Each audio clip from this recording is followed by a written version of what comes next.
रमता राम जपो रे प्राणी, अब तो सुन ले राम कहानी।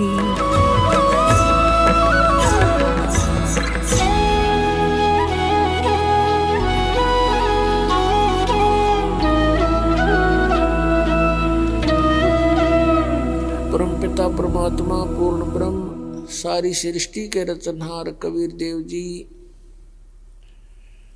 कबीर परमात्मा ये हमारे मालिक हैं, हमारे पिता हैं, ये कुल के मालिक हैं, सर्व ब्रह्मांडों के स्वामी हैं, सबके कंट्रोलर हैं। यही परमात्मा सत्य पुरुष, अलख पुरुष, अगम पुरुष और अनामी पुरुष अन्य रूप धारण करके स्वयं ही विद्यमान रहते हैं।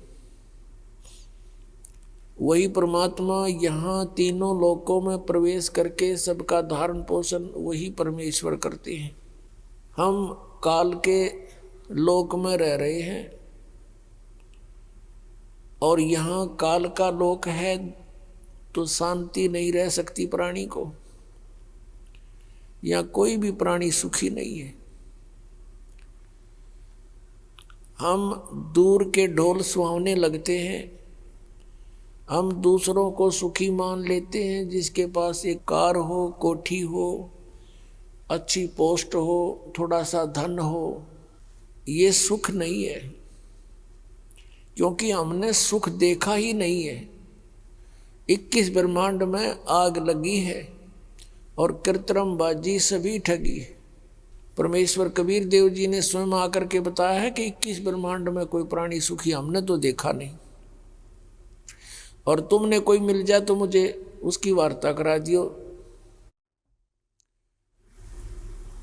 तो पुण्यात्माओं,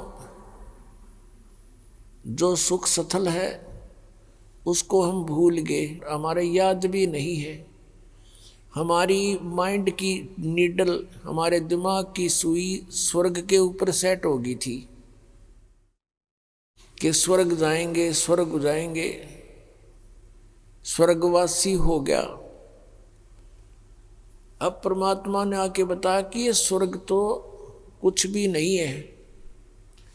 स्वर्ग का अर्थ सुख में सथल होता है, और कहते हैं वहां स्वर्ग में वो सुख नहीं है जो आत्मा को चाहिए। वहां तो मन की बकवाद अत्यधिक है, नाच गाने हैं और बाकी खाने पीने की सुविधाएं सारी हैं। सुंदर शरीर है वहाँ देवों का, स्त्री और पुरुषों का, और सब बकवादें ज्यों की तो ईर्षा, राग, द्वेष, बकवाद ये सब भरी पड़ी है। स्वर्ग के देवताओं के राजा का थोड़ा सा इतिहास सुना दें तो पता लग जाएगा कि उनके अंदर भी पांचों विकार सड़ रहे हैं।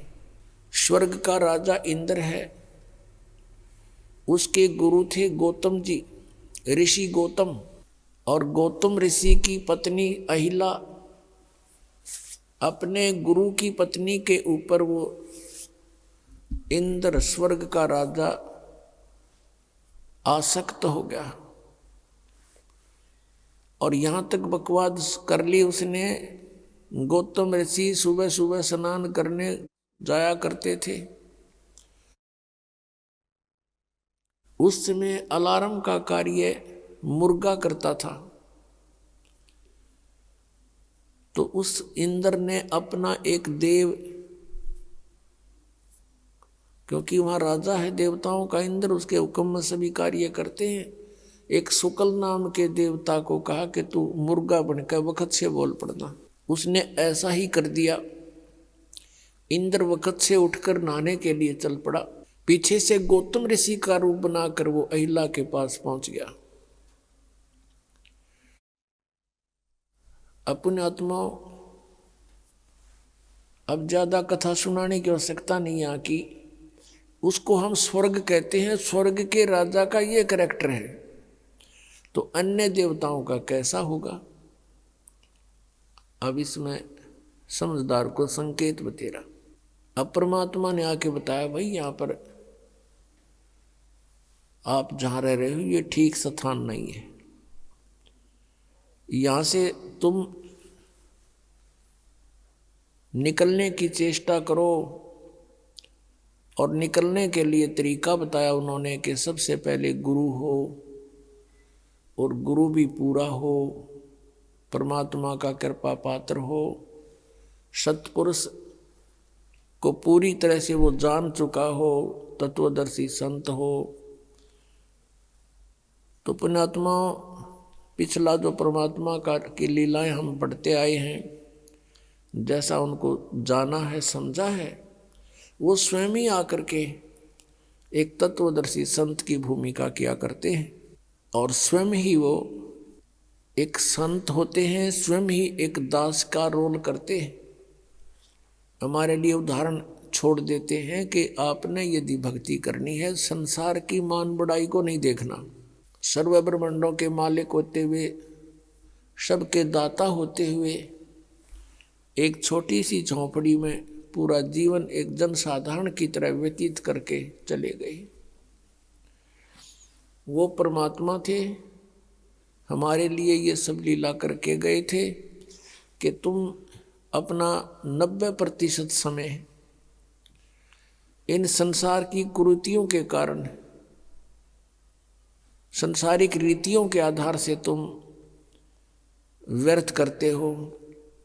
जैसे मकान बनाने की होड़ स्पर्धा लगी हुई है, या फिर विवाह शादी के अंदर बहुत ज़्यादा खर्च करते हो। जिसके पास पैसा है वो तो खर्च कर देता है, लेकिन निर्धन व्यक्ति फिर देखम देखा वो कर्जवान होता है। उस तरह की क्रियाएं उसने भी करनी पड़ती हैं, और फिर वो परेशान रहता है। पैसे वाले व्यक्ति विश्व में 1% भी नहीं होते, और वो सब रीतियां बिगाड़ देते हैं। आप देखते हो ये मीडिया में टेलीविज़न और फिल्मों वाले कितनी बकवाद के ढंग से विवाह शादियों का प्रदर्शन करते हैं, जिसको देखम देखा समाज में भी वही बिजली गिरती जा रही है। तो हमने इस परमात्मा को पाने के लिए उनका प्रत्येक आदेश मानना पड़ेगा। उनके द्वारा दिए गई जो गाइडलाइन है, निर्देश हैं, उनकी पालना करनी पड़ेगी, तभी हम सतलोक जा सकते हैं। अब वो सतलोक कैसा है? शंखों लहर मेर की उपज, कह नहीं जा कोई, दास गरीब अचल अविनाशी, सुख का सागर सोई।